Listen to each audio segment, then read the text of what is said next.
So now I'm going to talk about 3 more motivational theories. They are Theory X and Theory Y, two-factor theories, and theory of needs. First of all, Theory X and Theory Y. Douglas McGregor proposed two distinct views of human beings. One basically negative, labeled as Theory X, and the other one is positive, labeled as Theory Y. So, under Theory X, managers believe employees inherently dislike work and must therefore be directed and even coerced into performing the work. And under Theory Y, in contrast, managers assume employees can view work as being as natural as rest or play, and therefore the average person can learn to accept and even seek responsibility. To understand more fully, think in terms of Maslow's hierarchy. Theory Y assumes higher order needs dominate the individuals. McGregor himself believed Theory Y assumptions were more valid than Theory X. Therefore, he proposed such ideas as participative decision making, responsible and challenging jobs, and good group relations to maximize an employee's job motivation. Unfortunately, no evidence confirms that either set of assumptions is valid.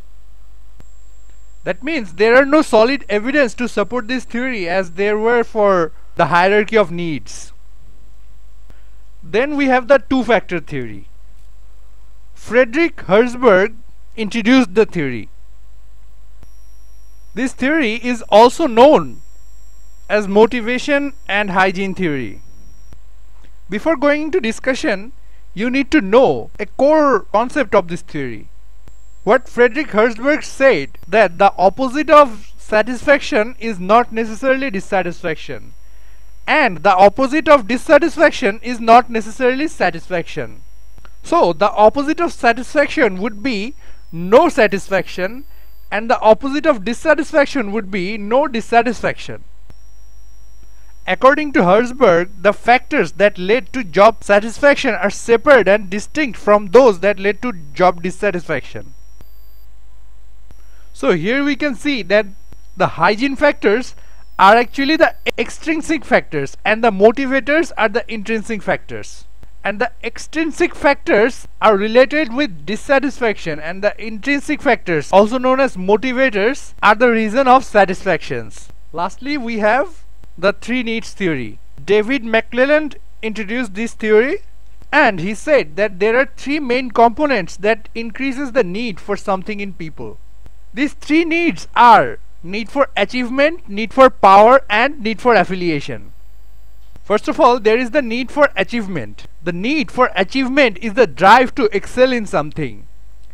And the people who have this need for achievement, they like to take measured risks. They would go for the opportunities that have 50-50 chances of going great. These type of people are mostly focused on themselves and they like to work alone. Then we have the need for affiliation. These people like to stay in group. They are collaborators and usually team players. But the bad thing is sometimes they might go along with whatever the team is doing and they do not like to give their own opinion or stand on their own ground. Lastly, we have the need for power. I think it's pretty self-explanatory. The need for power is the need to control and influence others. And these people actually strive for the status and the recognition. The problem with this three needs theory is that people actually have varying needs of all three of them. It's not like I only need power, I don't like affiliation or achievement. And the other thing is that these needs are actually really hard to measure and find out. And that was the end of this video. Thanks for watching, and I hope you learned something new today.